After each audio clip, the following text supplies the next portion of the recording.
I really like the stone and the cast iron pans because the more you use them, the more they season and they become non-stick.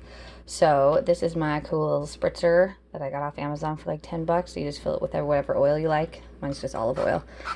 And I barely have to spray these ones, just give them a quick spritz. If you're using metal or glass, you're gonna wanna grease those suckers as much as possible, because otherwise your bread will stick and it will fall apart and it will be a mess. So while I'm gonna roll out my bread now. So what I'm gonna do here is turn on my oven, and then I'm gonna be lazy again and set my timer for 55 seconds instead of a minute because it's easier. And I'm gonna let that heat up for just 55 seconds and while I roll out the bread. Okay, here's my bread blob. Ta-da! Bread blob. I'm gonna just cut it in half and then in quarters because I'm making 4 loaves.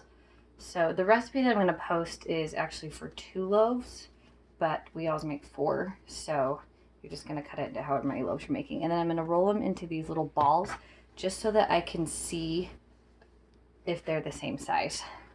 I don't want a ginormous loaf and then a teeny one. So just roll them up into little balls. You can see how stretchy the dough is. That's really good. That means it's going to be really soft bread. So that's where if you add too much flour, it's going to not be nearly that stretchy, and then it's going to be a heavy loaf. So you can see how this little guy is smaller than the rest. So I'm gonna this one looks like it's the biggest. So I'm just gonna nip some off of that one.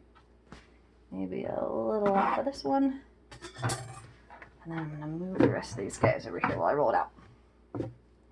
So when I roll it out, I'm just gonna take the smooth side of my little ball that I made and put it down. And then I'm just gonna roll it into a rectangle. I don't want it any wider than my bread pan is because that's going to be your length. So it doesn't have to be beautiful or perfect.